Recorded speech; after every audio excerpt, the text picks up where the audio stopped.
Hey everybody, just wanted to go over a few red flags for you guys of dating. So this is going to be a video for people who are dating now or thinking about dating or who have gone from one relationship to another and they might be seeing a little bit of a pattern. So red flags are going to come to you when you find yourself in that moment that all of us find ourselves in, men and women. I wish I would have seen that earlier. If I had $1 for every time I said that in the past 4 years, 5 years, I would be rich. Because there's so many things that I wish that I would have seen, but what I don't realize is that I did see them. I just didn't want to see them.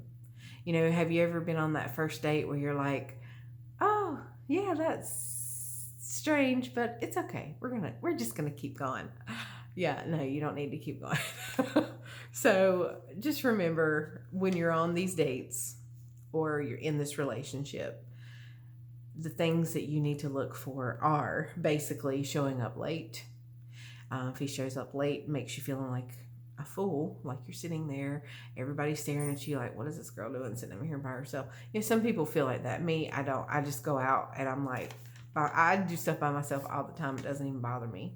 But there's a lot of people who don't have that and they feel uncomfortable in these situations. And if you're feeling uncomfortable with someone on the first few dates or the first few months, then that's definitely something that you need to evaluate.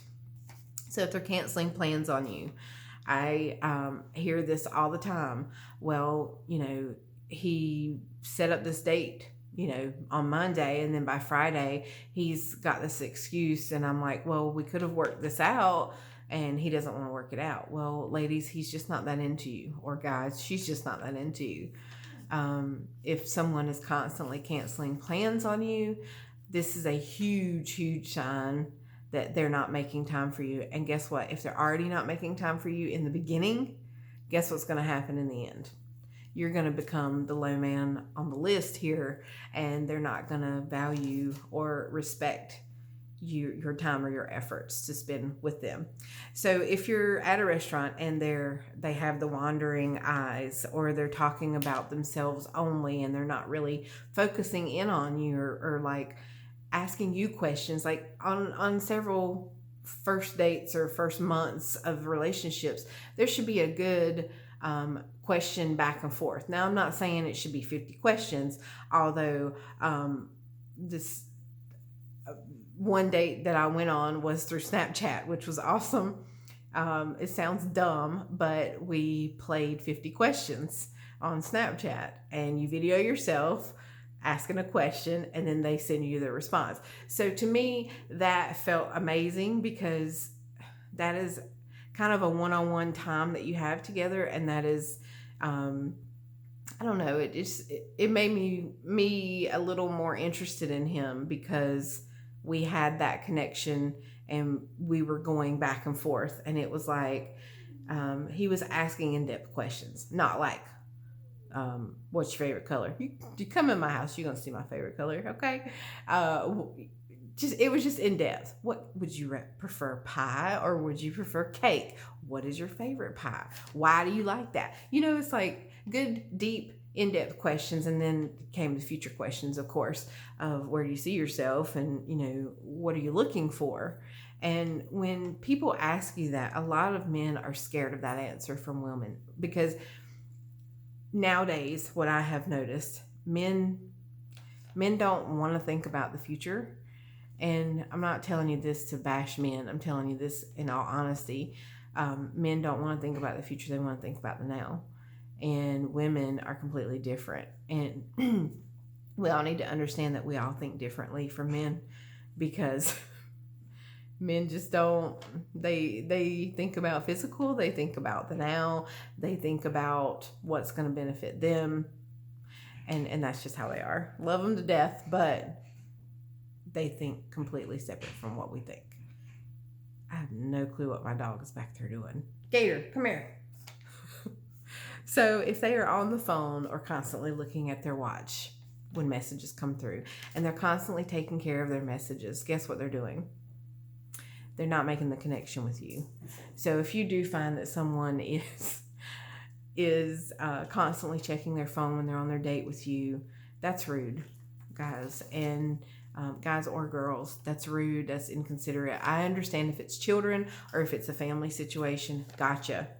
But if they're constantly getting back to someone on their phone, they can't even put their phone to the side for 30 minutes to an hour to try to get to know you and to see where this is going to go, then you need to just ask for the tab, politely leave. That's all you got to do. Talking about your exes, guess what? News flash. We are not supposed to talk about our exes on the first few dates. Why, do you ask? Why would you want to talk about that negativity on a first date when you're trying to get to know someone? Clearly, you've had a good physical connection with this person. Okay, you've seen them, you thought that they were attractive, and you want to get to know more about them. I get it, okay? But we do not want to talk about negativity on this first couple of dates. We want to wait, I don't know, 5-6 weeks. Give it that much time. And then just be like, okay, so what happened in your last relationship? How do you feel about that? Number one thing that you need to find out is, are they still emotionally invested in this person? Okay. Number two thing you need to find out, is it really over between the two of them? Okay. All right. So sex on the first night. I do not suggest. I will tell you and be 100% honest. I have had sex on the first date. Do I think that that is a good adulting? No, it is not good adulting. But I do understand that everyone has needs and that everyone needs to meet those needs. I get it. I'm not downing you for doing this at all. What I'm going to tell you is, it is so much better to have the emotional and physical connection with someone than to be out here like all these idiots are doing now, is having meaningless sex. Why do you want to have sex with somebody that doesn't know what you like, that doesn't know you personally, that doesn't know your spots? Why do you want to do that? It might give you a temporary fix, but in the long run, guys, just don't do it. Hold out as long as you can. It's going to make it 1,000 times better. And get that good emotional connection, that mental connection. Like, I like to connect with someone mentally and emotionally before that happens. And I feel like it just makes you a stronger couple. And it might even lead to being with this person for a very long time, because you both understand each other and you're there to please each other. So don't have meaningless sex. It sucks anyway. And besides, just because you're physically attracted to someone doesn't mean that they're great in bed, okay? So, comments that make you uncomfortable or asking for money. Oh my God. Do not give anyone money that you're not living with. Okay? Don't do it. I don't care. And just, if they're making you uncomfortable, if they're constantly staring at your boobs, they're constantly making comments about having sex with you, be upfront.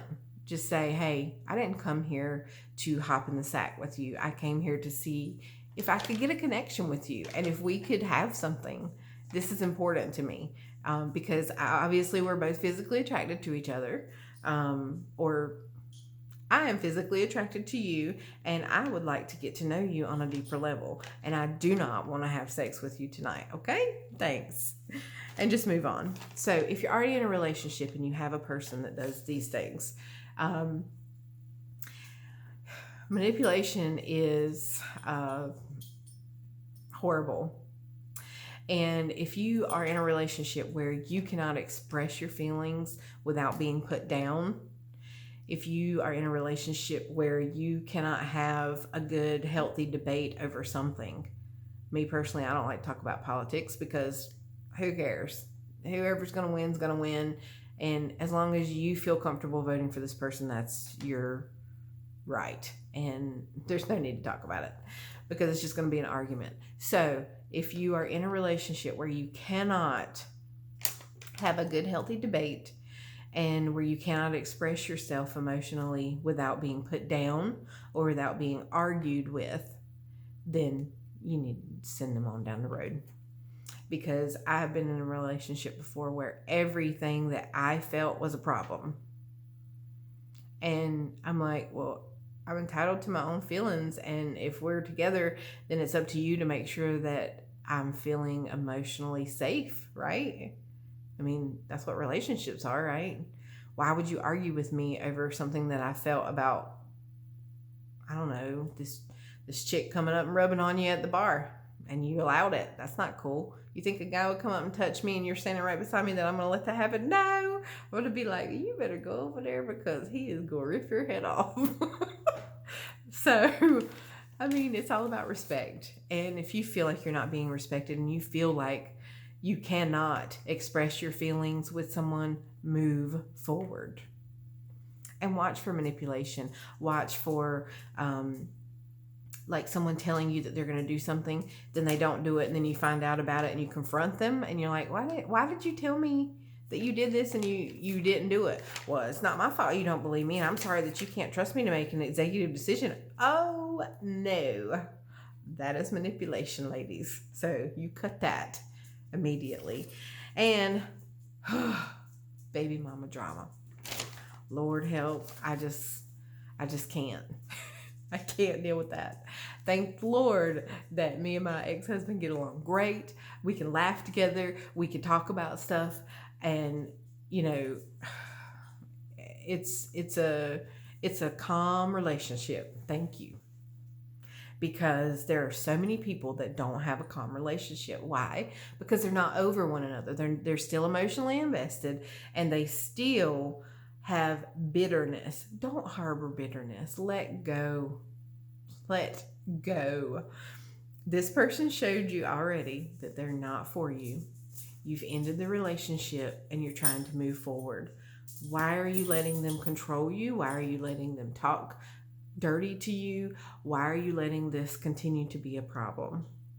Doesn't have to be a problem. Hey, you're getting the kids at such and such time. Cool. See you then. Bye. That's all you got to do. And just respect one another. I mean, it's been 4 years. I don't know. I didn't ever bring anybody around my ex for the longest time. Now, the guy that I dated after my ex was probably about a year before they actually had an interaction, but he knew that I was living with him. So, like, I'm not going to put him in an uncomfortable situation, and I'm not going to put myself in an uncomfortable situation as well as my partner in an uncomfortable situation. So it has to be mutual respect all the way around. So you respect the one you're with, you respect your ex, and then you respect yourself. And it's like, if you can do that and you can find a good middle ground, then that's the way to go. But if you can't find a good middle ground, do not bring someone else into your drama. It is draining. This person sees another side of you that they don't like. It will really turn them off from you, and you don't need that. And if you're in that relationship where someone has so much baby mama drama, take it from me, it's going to wear you down. It's going to have you feeling defeated, and it's going to have you going, I don't know what to do because I don't want to try to control the situation because I can't. I don't want to try to put my 2 cents worth in because my head's going to get bit off, and I don't know what to do. So if you're in that situation, take it from me. It's best to exit. I need to listen to my own advice as I look at myself while I say this. It's best to exit because it's stressing you out. So, ladies, that is my short video. 14 minutes is not short, but I'm trying. And if there's any other questions that you guys have, let me know. If there's any situation that you're going through, let me know. Put a comment down there. Somebody's been through it. Somebody's going through it. But always remember to respect yourself. Always, and I will tell you this all the time, always set your boundaries. And always know what you will and will not put up with. Draw your line in the sand and stick to it. Your energy, your mental status, your emotional status, your stress level, your anxiety will thank you later, as long as you stick to what you want. So, love you guys. Happy Tuesday. I think today's Tuesday. Possibly. I'm going to go take my thyroid medicine. And I hope you guys have a good day. Bye.